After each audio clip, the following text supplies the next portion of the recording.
Мы стремимся работать с госконтрактами ради получения прибыли. Самое плохое, если государство откажется оплачивать уже выполненные работы. Бизнесу надо серьезно готовиться, чтобы не возникло таких сюрпризов и проблем с отчетностью. Сегодня я дам ценные рекомендации, которые помогут вам с получением заработанных денег из бюджета. И если вы хотите извлекать из госконтракта прибыли, а не убытки, это видео для вас.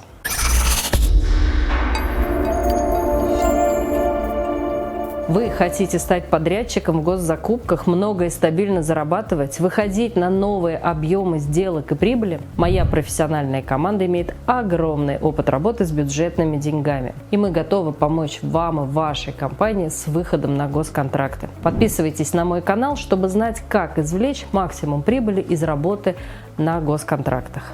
Очень важно заходить на тендер с готовым бюджетом проекта. Когда компания готовит этот документ, она готовит условия для того, чтобы легко и безболезненно отчитываться за потраченные деньги. Формируя свой бюджет, мы заблаговременно оформляем его под классификатор, то есть подбираем соответствие между статьями нашего бюджета и статьями классификатора из федеральных законов, по которому работает наш заказчик. Цель – совместить два разных документа, чтобы расходные статьи нашего бюджета были одновременно статьями отчетности за использование бюджетных средств. Но не думайте, что это просто. Есть тонкости, нюансы, которые знают лишь специалисты с практическим опытом. 3 показательных момента.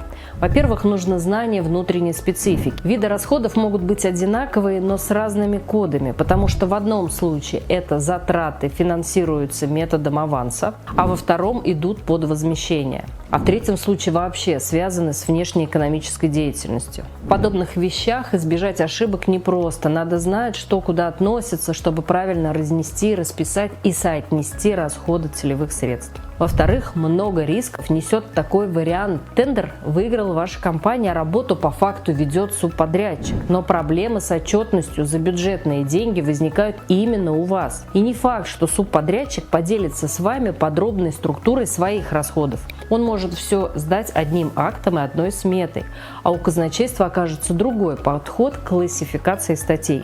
И возникнут разногласия, которые будут решены точно не в вашу пользу. И как следствие отказ в возмещении ваших расходов подрядчика. И в-третьих, есть специфика работы с электронным бюджетом. Выгружая его, вы сразу показываете федеральному казначейству, какие деньги по каким статьям вы будете использовать. Даже платежные поручения сильно отличаются от стандартных банковских. Кроме цифр, суммы, сроков, нужен номенклатурный номер, технический БИК, расшифровки. Для того, чтобы федеральное казначейство согласовало платежное поручение, нужно, чтобы программа подтвердила статью электронного бюджета. К примеру, суммы должны соответствовать заявленным. Если заложены расходы на покупку комплектующих в сумме 5 миллионов рублей, то возместить 6 миллионов система вам не даст. И это не единственный этап проверки. Нужно не только правильно проставить статьи, но и выложить документы в правильном порядке. Отчетность очень внимательно изучается, и это далеко не все подводные камни. Конечно, если трудности возникнут по отдельной статье, это лучше, чем проблемы со всеми пунктами отчетностями подряд. Но даже отказ в возмещении по одной статье грозит финансовыми потерями, может съесть всю вашу прибыль. То есть, если вы проявите предусмотрительность и зайдете на тендер с готовым бюджетом, это необходимо, но недостаточно. Бизнес не может знать абсолютно всех рисков, которые грозят спорами с казначейством, финансовыми потерями. Принципиальные тонкости знают только люди со специальным опытом. Например, моя команда профессионалов с многолетней практикой работы в сфере госзакупок. Это очень редкая квалификация, и чтобы ваша отчетность была упакована безупречно, лучше обратиться за помощью к эксперту. Записывайтесь на 30-минутную консультацию со мной или приезжайте ко мне на личную встречу в московский офис. Если вы все еще не хотите аутсорсера, а хотите отдельного специалиста в штате, знайте, кадры придется самостоятельно подбирать, и готовых на рынке их сейчас практически нет.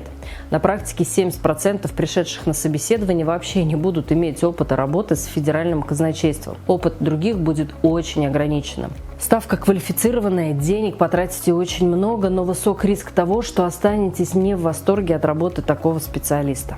И еще одна распространенная проблема – крайне упрощенные классификаторы статей в федеральных законах. Специализированные статьи отсутствуют в принципе, и в отдельных случаях казначейство предпочитает не плыть против течения, а соглашается возмещать расходы через статью «Прочие накладные». Но так получается далеко не всегда. Например, ко мне сейчас обратился клиент, и они уже полностью возместились, и у федерального казначейства к ним претензий нет. Но они подают отчетность в Минпромторг, а в министерстве отчет принять не могут, поскольку доля прочих, то есть непроизводственных затрат, более 80%. То есть проблемы возникли не со стороны казначейства, а со стороны заказчика государственного контракта. Или другой недавний кейс. У моего клиента была проблема возмещения целевых средств за работы по геодезии. Компания не нашла в классификаторе ни одной статьи, похожей на геодезию, и затраты провели по графе «Прочее». Но заказчик отказывался принимать такой отчет, указав работы, где присутствует производство и проектирование. Ставить в «Прочее» нельзя. После этого бизнесмен пришел к нам, и выход был найден. Есть расшифровки, в которых одна из статей была определенным образом связана с геодезией, и было написано официальное письмо в казначейство, в юридический отдел,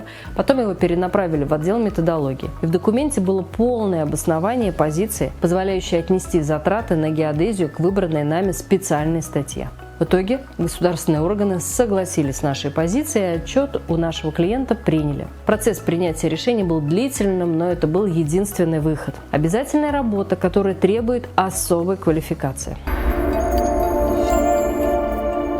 И, наконец, одна из самых сложных сфер – все, что связано с субсидиями и возвратными субсидиями. Например, в сфере НИОКР проект в лучшем случае субсидируется в пропорции 70/30, а чаще 50/50. То есть, если государство дает вам 100 миллионов рублей, оно предполагает, что вы тоже вложите 100 миллионов рублей и отчитаетесь за них. Не просто покажете на бумаге процесс разработки, но и предъявите полезный результат, ноу-хау, комплектующие, изобретения. То есть договора уже более серьезные, а риск нажить себе проблем тоже гораздо выше.